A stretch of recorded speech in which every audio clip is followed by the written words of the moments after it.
Welcome to Washington Today on C-SPAN Radio for Thursday, September 28th, 2023. House Republicans hold their first hearing in the impeachment inquiry of President Joe Biden, with the Oversight Committee Chair saying they have a mountain of evidence that will show that President Biden abused his public office for his family's financial gain through his son Hunter's overseas business dealings. President Biden dedicates a new library in Tempe, Arizona to the late Senator John McCain, who was a close friend even when a political foe. And the president warns about what he says is the threat to democratic values posed by Donald Trump and the MAGA Republican movement. On federal government spending, the Senate is still moving ahead on a bipartisan 45-day funding bill to prevent a government shutdown, which would start on Sunday. And the House Republican majority still plans to take up and vote their own different version of a short-term spending bill on Friday, while continuing in the meantime to work on full fiscal year spending bills. And now the House Freedom Caucus making more demands about that short-term bill. And Hawaii energy company officials testify before a U.S. House committee about the cause of the deadly and destructive wildfires in Maui, whether they could have been prevented or at least the damage minimized. From NBC News, the House Oversight Committee on Thursday convened its first hearing in the GOP's impeachment inquiry, presenting a panel of Republican-picked witnesses who said while there is no evidence of a crime by Joe Biden, more bank records are needed from the president and his son Hunter to determine if there might be. Chairman James Comer, Republican from Kentucky, said the hearing would focus on whether the president engaged in impeachable offenses under the U.S. Constitution. Here's a minute of Congressman Comer's opening statement. By opening an impeachment inquiry, our investigation is now focused on whether President Biden engaged in impeachable offenses under the U.S. Constitution. It empowers Congress, elected by the people, to continue providing the answers, transparency, and accountability that the American people demand and deserve. In recent history, Democrats inflicted much damage on the credibility of congressional investigations by peddling the Russian collusion hoax. But this committee, under this majority, will not pursue such witch hunts based on manufactured allegations, innuendo, and no real evidence. Today, the House Oversight Committee will examine over 24 pieces of evidence revealing Joe Biden's corruption and abuse of public office. This includes emails, text messages, bank records, and testimony of Biden business associates. We will hear from legal and financial experts about this evidence and crimes that may have been committed as Joe Biden was sold around the world. The House Oversight Committee, along with the committees on the Judiciary and Ways and Means, will continue to follow the money and the evidence to provide accountability so that Americans know their public offices are not for sale. Congressman James Comer, Republican and chair of the Oversight and Accountability Committee, setting the stage for today's 6-hour hearing. He also said the committee is issuing more subpoenas for bank records from Hunter Biden and President Biden's brother, James Biden. Congressman Jamie Raskin of Maryland is the ranking Democrat on the committee. On August 27th, he posted this edict: either impeach the bum or fade into oblivion. They did it to us. Of course, the standard for impeachment is not whether they did it to us, but whether the president committed treason or bribery or other high crimes and misdemeanors. But the Constitution's irrelevant to them. What counts is what Donald Trump wants. As Republican Representative Ken Buck, a Freedom Caucus member, told CNN the other day, President Trump has gone on his social media account and said we should be impeaching President Biden. Kevin McCarthy said we have an impeachment inquiry. You draw the conclusion, directly or indirectly, this impeachment inquiry was a result of President Trump's pressure. So we move from a Trump-ordered government shutdown to a Trump-ordered impeachment process, and yet back in the reality-based world, the majority sits completely empty-handed with no evidence of any presidential wrongdoing, no smoking gun, no smoke. Congressman Jamie Raskin, Democrat from Maryland, ranking member on the Oversight and Accountability Committee, part of his opening statement at today's hearing. Associated Press writes the White House pushed back with statements throughout the hearing saying nothing can distract from the Republicans' inability to govern as the shutdown loomed. Spokesperson Sharon Yang called the hearing a baseless stunt and said President Biden will always stay focused on the priorities of the American people, not these political games. After the opening statements at the hearing, there were the opening statements from the witnesses and then on to the questioning from the members. That's where we pick it up. Back to Chairman Comer with witness Jonathan Turley, George Washington University public interest law professor. Then you'll hear Congressman Raskin with another witness, Michael Gerhardt, University of North Carolina at Chapel Hill law professor. As we all know, the Bidens had nothing to sell except the brand, which was Joe Biden. Hunter Biden sold the brand well, making the Biden family millions from China and elsewhere. While Joe Biden was vice president, Hunter Biden became an investor in a Chinese investment fund with Jonathan Lee and owned a percentage of BHR Partners through one of his many LLCs. This was a political problem for his dad, the big guy, who was running for president. In October 2019, 2 months after the Beijing wires, Hunter Biden's lawyer claimed he served only as a member of the board of directors in an unpaid position. This was Hunter Biden's lawyer. He was in an unpaid position. Abby Lowell now claims the money is a documented loan from a private individual. Now, these wire statements are very concerning, and the Biden's defenders' justification for the money isn't consistent with what we know from the suspicious activity reports from Treasury. Mr. Dubinsky, I'm very skeptical of Abby Lowell's statement that the $250,000 payment from Jonathan Lee and another woman was a loan because the wire states it was a personal investment. We've also reviewed documents at Treasury that don't support Mr. Lowell's theory. In your experience, are international loans of this amount supported by documentation such as loan terms, interest rates, and repayment schedule? Yes, Mr. Chairman. They typically would be. You would see that. You would see documents setting forth the interest rates, terms of repayments, absolutely. All of those. Absolutely. So would it be important to review Hunter Biden's bank records and see if Hunter Biden paid back the money to Jonathan Lee, or if he sent the money to someone else, I don't know, using a cashier's check, for example? Well, as somebody mentioned earlier, it's very important to follow the money. Absolutely. And that's very important in this situation. Thank you. Professor Turley, we all know what this payment's really for. It's for influence peddling and selling the Biden brand. Now, to date, we have shown that the Biden family and their companies received more than $15 million without providing any known legitimate services between 2014 and 2019. If you include the business associates and their companies, they've received over $24 million. Based on evidence we've developed so far, what are some of the potential laws we should be analyzing during our impeachment inquiry? Thank you, Mr. Chairman. I actually lay out what are the most obvious potential articles of impeachment without saying that those have been established, but the ones that I recommend for the committee to focus on. And one of the things I recommend is that the committee actually start by looking at potential crimes, because I've said that in the past two impeachments, that it's an important thing to front-load criminal acts for the reasons I laid out. It gives a very high standard for impeachment, quite frankly, higher than it's binding. I said in the last two impeachments, you can't impeach for non-criminal conduct. So I suggest starting there. But as I talk about in my testimony, bribery, obstruction, conspiracy, abuse of power, those have all been raised in past impeachments. Abuse of power is the article that is very, very common. It tends to be a catch-all, and it is the one that I've always been a little bit uncomfortable with, which is why I suggest you end there rather than start there, because that's the article that brings in a lot of non-criminal conduct, and frankly, I think that you need to focus as much as you can on the evidence and whether you can establish these connections. Very good. Thank you. Chair now recognizes Mr. Raskins of Maryland for 5 minutes. Thank you, Mr. Chairman. Professor Gerhardt, has ever been an impeachment process launched in the middle of a government shutdown? No. Well, why did the Office of Legal Counsel opine that there must be a vote of the full House before a committee launches into an impeachment investigation? Why did Speaker McCarthy insist on it and, in fact, say that there would be one in this case? I think the Office of Legal Counsel said that, at least in part, because an impeachment inquiry is deadly serious. It is, again, just about the most serious thing any House committee ever undertakes. And one safeguard against a committee acting on the basis of just, let's say, the party membership is to ensure that the full House is behind the impeachment inquiry.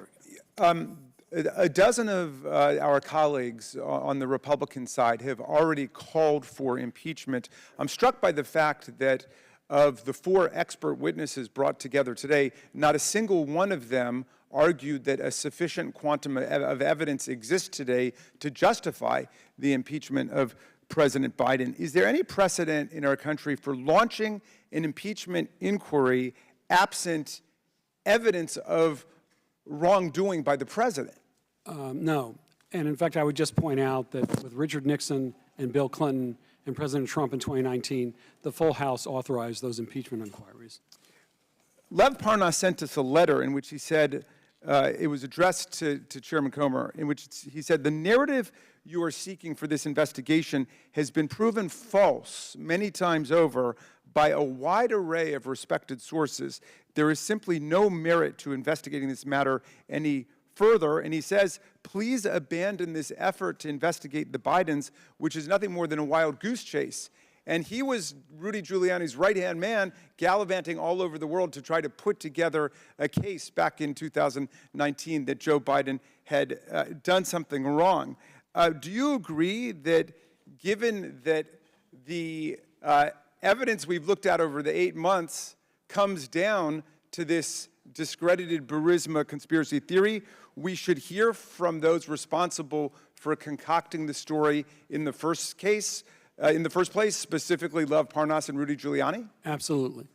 What did you think about the fact that the very first act of the committee in its impeachment investigation was to reject the idea of subpoenaing Lev Parnas and Rudy Giuliani, who are at the heart of the story that's the basis for impeachment? I think if there's going to be an investigation into the president, all the evidence, that is to say, all the participants, anyone that has knowledge, should be spoken to. House Oversight and Accountability Committee first impeachment inquiry hearing into President Biden. That was Congressman Jamie Raskin, Democrat from Maryland, questioning one of the witnesses, Michael Gerhardt, University of North Carolina at Chapel Hill law professor. Before that, you heard the chair of the committee, James Comer, Republican from Kentucky, questioning Jonathan Turley, a law professor as well. And briefly, you heard from another witness, Bruce Dubinsky, a forensic accountant. CNN, summarizing the takeaways from today's long hearing, writes House Republicans kicked off their first impeachment inquiry hearing Thursday, laying out the allegations they will pursue against President Joe Biden, though their expert witnesses acknowledge Republicans don't yet have the evidence to prove the accusation they're leveling. That came up as Congressman Ro Khanna, Democrat from California, questioned Jonathan Turley. You also said that I do not believe that the current evidence would support articles of impeachment. And I want to be careful because you've said it, you think it supports an inquiry, but not the articles of impeachment themselves. So I want to be precise in what you've said. Can you explain to the committee and the country why you believe that the current evidence does not support the articles of impeachment today? Well, at the moment, these are allegations, and there is some credible evidence there that is the basis of the allegations. But I understand that, and I'm not questioning that. I'm questioning what you don't think today, if you were going to vote, if this was the case, you would vote no, correct? On this evidence, certainly, because the inquiry... Okay, and my question is, if someone said to you, okay, Mr. Turley, why are you voting not to impeach President Biden based on this evidence? Where do you think the evidence is lacking? Where does it not rise to the level where you think it needs to be? What are the places that you think is missing? Well, I said in my testimony that the key here that the committee has to drill down on is whether they can establish a linkage with the influence peddling, which is a form of corruption, and the president, whether he had knowledge, whether he participated, whether he encouraged it. We simply don't know, and we don't even know if this was an illusion or not. But you can't find the answers to that. I mean, the back end of these financial transactions, which I have read is where the committee's going, may shed light on that. But without that type of nexus, then no, I don't. And currently it's your testimony that that nexus has not been established, correct? No, I think that's the purpose of the inquiry. Yes, that's correct. Would you agree with, have you read Ken Buck's op-ed in the Washington Post, where he basically was one of the Republicans, which is why I think it'd be a lopsided vote against an inquiry, saying that that evidence doesn't exist? I did, and I respect members of both parties that can stand alone. He has his reasons for that. I personally think that the threshold for an inquiry has been surpassed, that you have a duty to inquire as to these allegations. But that's not presupposing what you're going to find. Just to summarize then, it's your formal recommendation to the Speaker to have a vote on the inquiry, and it is also your testimony today that today you would vote no on impeachment on the current evidence. Yeah, when Speaker Pelosi took this step, I gave the same advice, that I think it's a best practice to go to the floor.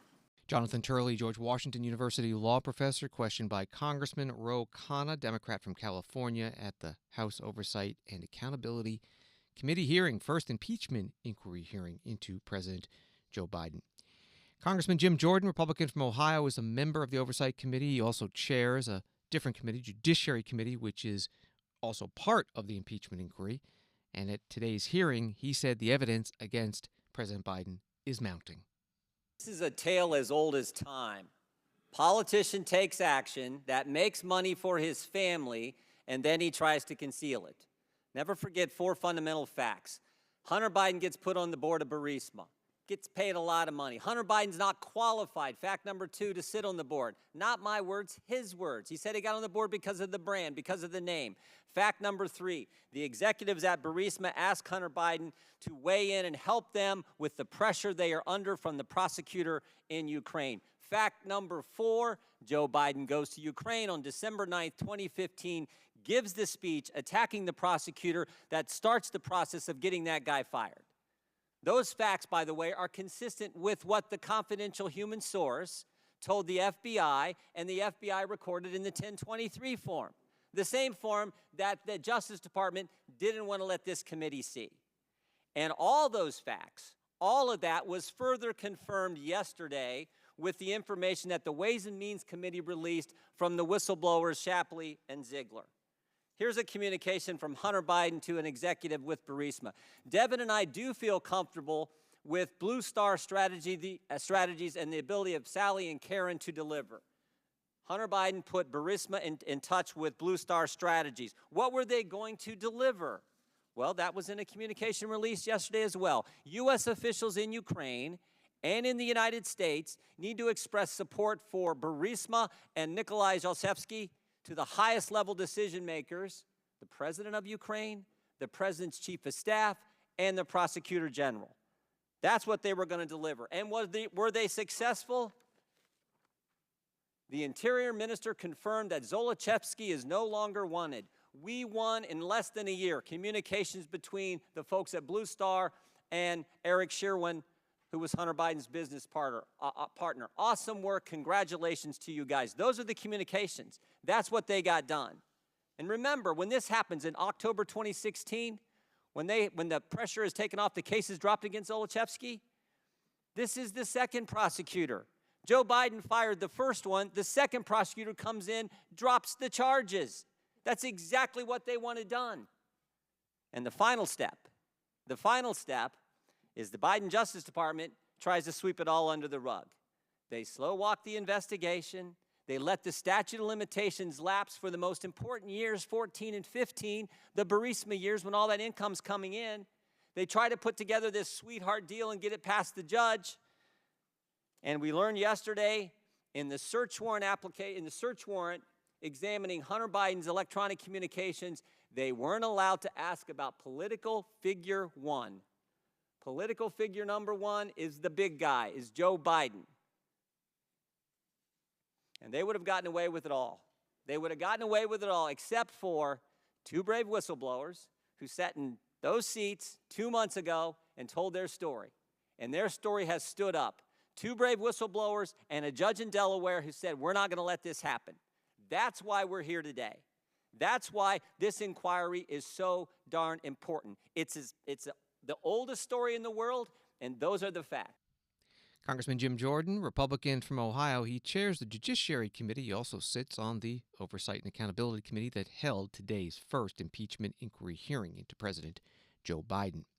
Congressman Greg Casar, a Democrat from Texas, member of the committee, during his time to ask questions, drew a contrast between the legal troubles of Hunter Biden and those of Donald Trump.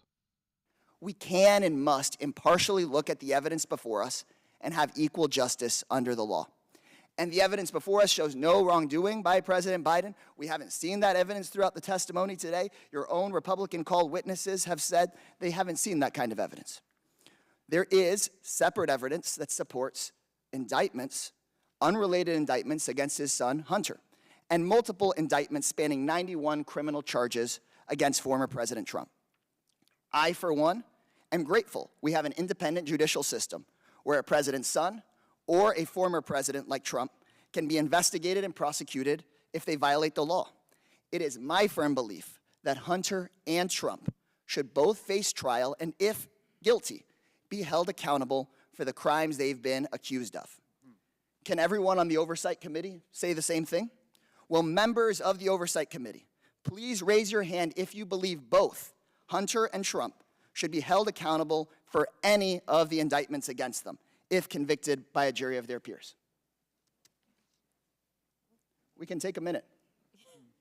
No, it's serious. This is a serious matter. If y'all need to think about it, we can take a moment and think about it.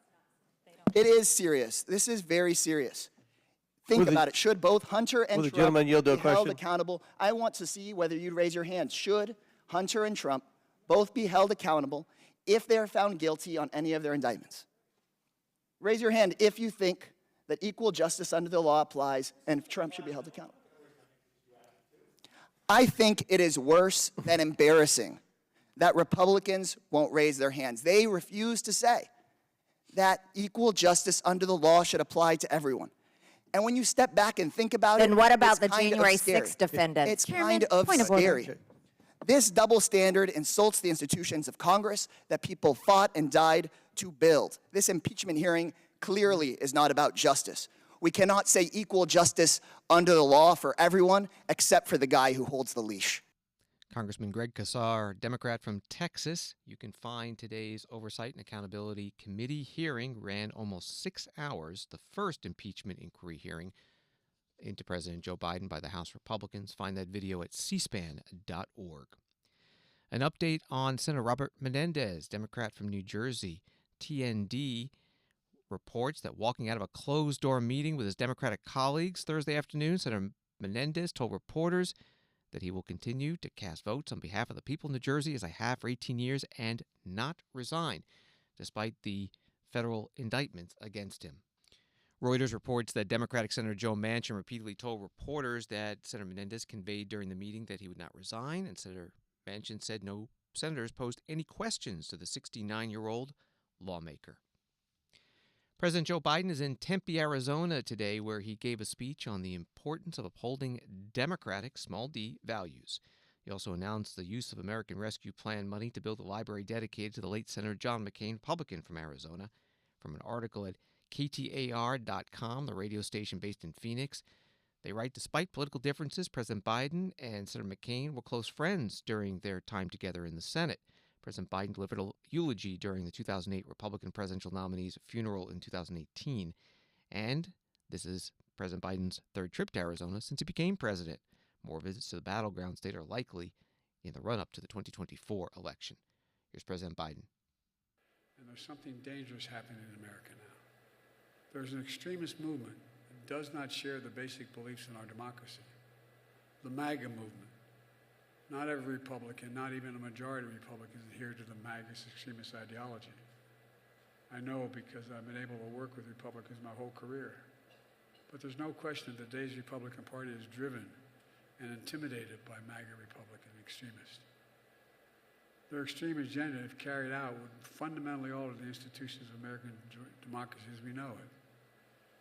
My friends, they're not hiding their attacks. They're openly promoting them.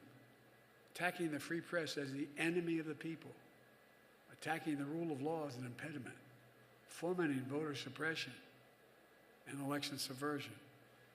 Did you ever think we'd be having debates at your stage of your careers where banning books and burying history? Extremists in Congress more determined to shut down the government, to burn the place down, than to let the people's business be done. Our U.S. military, and this is not hyperbole, I've said it for the last 2 years, is the strongest military in the history of the world. not just the strongest in the world, in the history of the world. The most diverse, the most powerful in the history of the world. And it's being accused of being weak and woke by the opposition. One guy in Alabama is holding up the promotion of hundreds of these officers. Frankly, these extremists have no idea what the hell they're talking about. No, I'm serious. They're pushing a notion the defeated former president expressed when he was in office and believes applies only to him. And this is a dangerous notion. This president is above the law, no limits on power. Trump says the Constitution gave him, quote, the right to do whatever he wants as president, end of quote. I've never heard a president say that in jest. Not guided by the Constitution or by common service and decency toward our fellow Americans, but by vengeance and vindictiveness. President Biden today at the Tempe Center for the Arts in Tempe, Arizona, there to talk about the Republican MAGA movement and also to dedicate a new library to the late Senator John McCain, Republican of Arizona. From CBS News, former President Donald Trump criticized President Biden, Democrats, and the big three automakers over electric cars in remarks in the Detroit suburbs Wednesday night as his Republican opponents were getting ready to take the stage in California for the second GOP presidential debate. The former president spoke at auto parts manufacturer and supplier Drake Enterprises, a non-union plant in Clinton Charter Township, Michigan, but spent a significant amount of time addressing an audience not in the room. The United Auto Workers Union members striking in 20 states. The former president praised the work of auto workers, saying they don't get the credit they deserve as some audience members waved Union for Trump signs. That was from CBS News. Donald Trump mentioned President Biden's trip to the Detroit area the day before as President Biden walked the picket line with the striking union members. Yesterday, Joe Biden came to Michigan to pose for photos at the picket line. But it's his policies that send Michigan auto workers to the unemployment line. He only came after I announced that I would be here. You know, he announced quite a bit later. Spoke for a few seconds. Did you notice he spoke for what, a few seconds? And he had absolutely no idea what he was saying. He didn't know where he was. He didn't know where he was. He didn't know what we were saying. Where am I? He's saying, where am I? Oh, you're in Michigan. Oh, that's great. What do they do in Michigan? They grow wheat in Michigan, he said. Don't they grow wheat? No, that's Iowa and other places. Biden's cruel and ridiculous electrical. Think of this. He wants electric vehicle mandates that will spell the death of the U.S. auto industry. You know, it doesn't matter. I watch it. You're negotiating a contract. You're all on picket lines and everything. But it doesn't make a damn bit of difference what you get, because in 2 years, you're all going to be out of business. You're not getting anything. What they're doing to the auto industry in Michigan and throughout the country is absolutely horrible and ridiculous. Hundreds of thousands of American jobs, your jobs, will be gone forever because crooked Joe Biden is selling out. But I don't think it's him. I don't think he actually knows what the hell he's doing. He doesn't. She says he doesn't know. He doesn't know. It's not his fault. Let's not blame him. But he's surrounded with radical left Marxists and crazy people, fascists, bad people. He's selling you out to China. He's selling you out to the environmental extremists on the radical left. People have no idea how bad this is going to be also for the environment. You know, those batteries, when they get rid of them, and lots of bad things happen, and when they're digging it out of the ground to make those batteries, it's going to be very bad for the environment. You can be loyal to American labor, or you can be loyal to the environmental lunatics, but you can't really be loyal to both. It's one or the other, and they understand that. Donald Trump, former president and 2024 Republican presidential candidate in Michigan Wednesday night. The UAW president, Shawn Fain, interviewed on CNN on Tuesday, asked about potentially meeting with Donald Trump when he came to Michigan, said, "I see no point in meeting with him because I don't think the man has any bit of care about what our workers stand for. what the working class stands for. He serves a billionaire class, and that's what's wrong with this country. Washington Today continues in a moment. When citizens are truly informed, our republic thrives. Get informed straight from the source on C-SPAN. Unfiltered, unbiased, word for word. From the nation's capital to wherever you are. Because the opinion that matters the most is your own. This is what democracy looks like. C-SPAN, powered by cable. Welcome back to Washington Today, available as a podcast wherever you find your podcasts and on the C-SPAN Now mobile app. Some news about government spending. It's now just a couple of days before a possible shutdown with the start of the new fiscal year on Sunday. The U.S. Senate today voted 76-22 to formally begin debate on a 45-day short-term government funding bill called a CR, or continuing resolution. The yes votes were bipartisan, all 22 no votes Republican. The Senate bill also has $6 billion for aid to Ukraine, another $6 billion for U.S. disaster relief. A vote on the Senate bill to end debate finally and move towards final passage could happen any time between now and Saturday. Over in the House, work is finishing up on 4 full fiscal year 2024 spending bills for the Departments of Defense, Homeland Security, Agriculture, and State.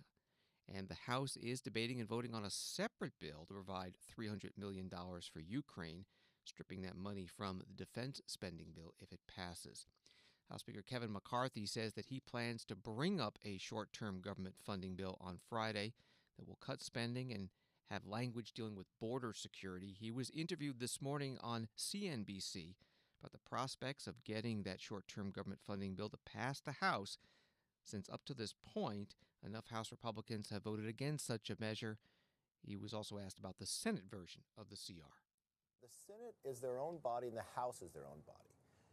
It's not ours to surrender. What happens is when we pass a bill and they pass a bill, we find where we have differences and come to a conclusion. I look at the current Senate bill that does nothing when it deals with the border. Now, don't take my word for it. The governor of Massachusetts has declared a state of emergency. The mayor of New York City says it's destroying his city. The governor of New York is telling people to go someplace else. New York is spending more than $1 billion just on hotel rooms. El Paso mayor.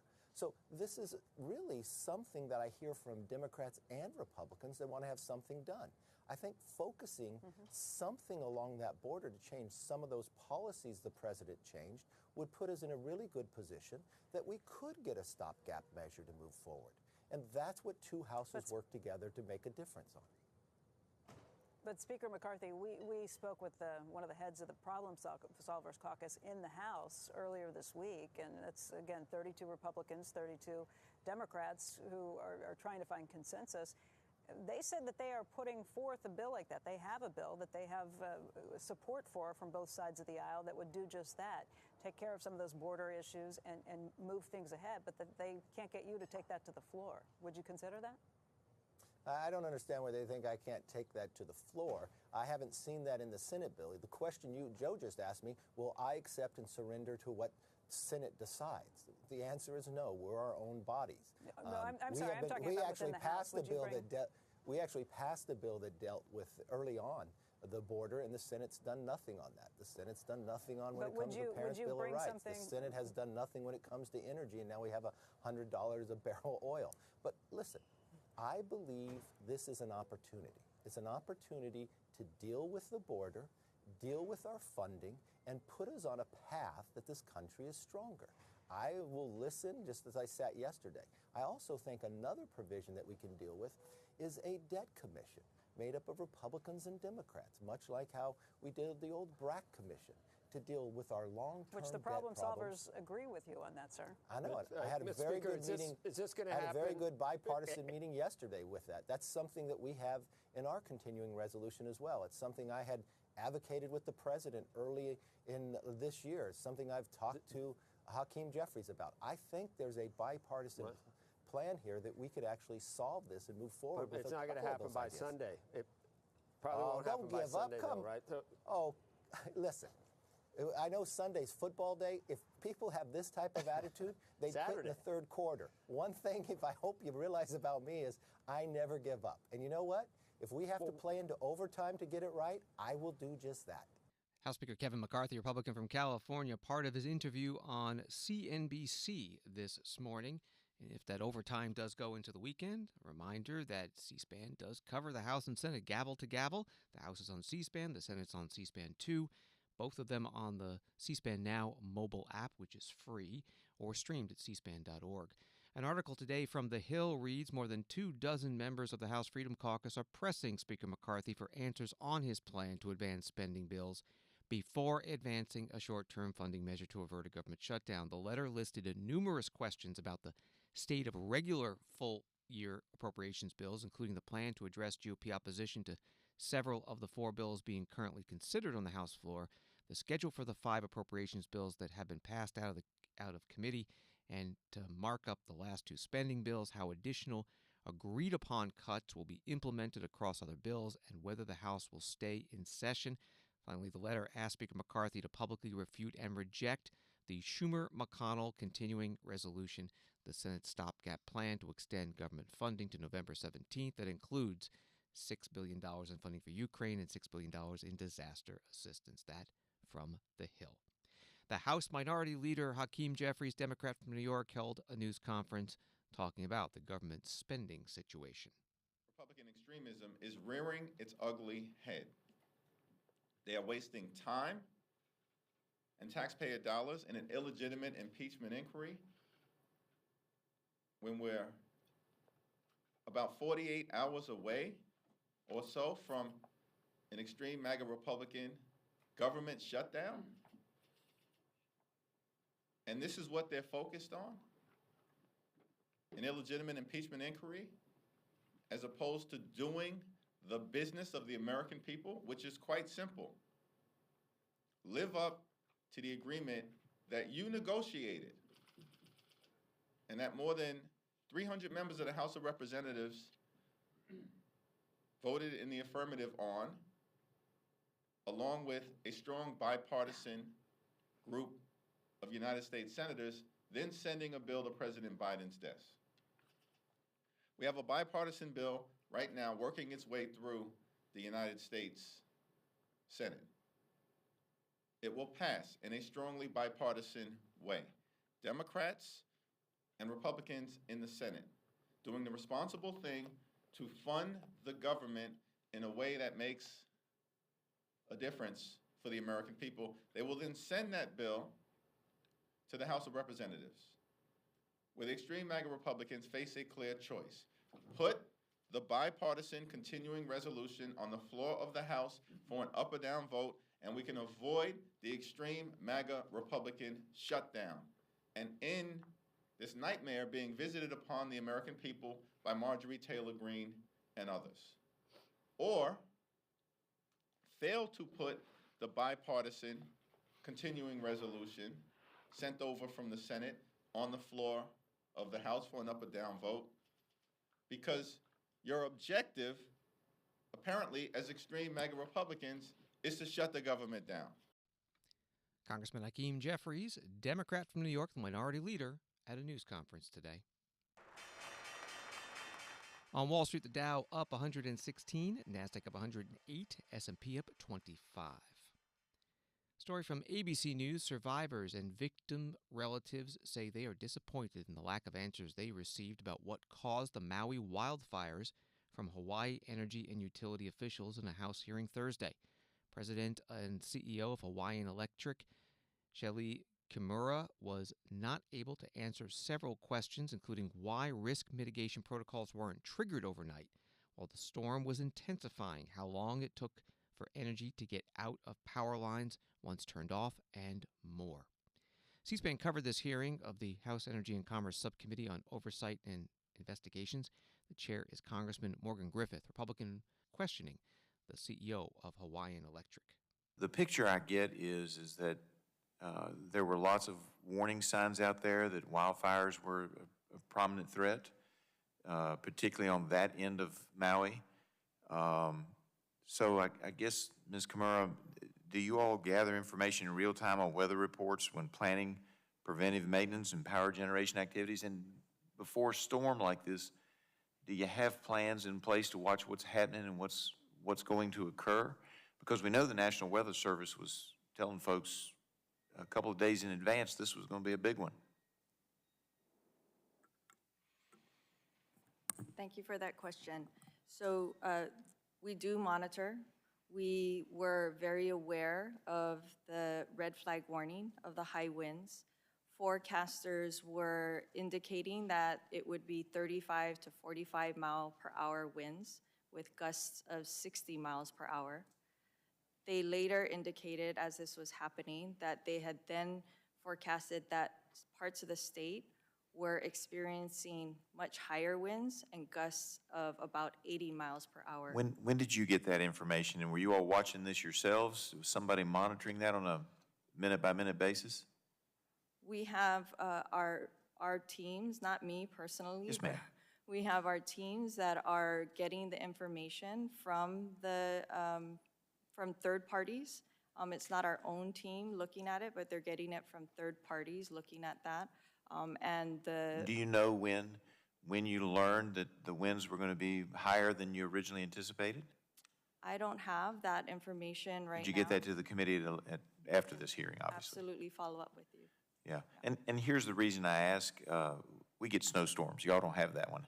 But we get snowstorms, and our school systems often will be watching the weather forecast, and even before the first flake drops, if they see significant weather, they shut the school systems down.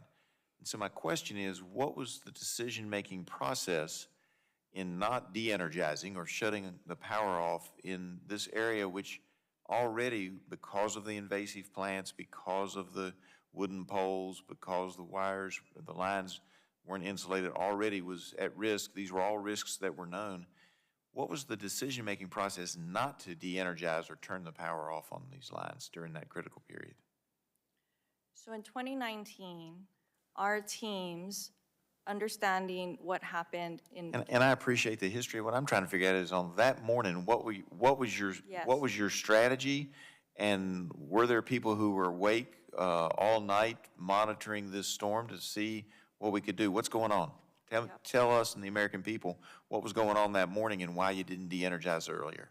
Absolutely. I'm trying to explain to Yes, you ma'am. why we didn't... Well, I understand you're going through the process. I'm trying to figure out what happened that day, back in August.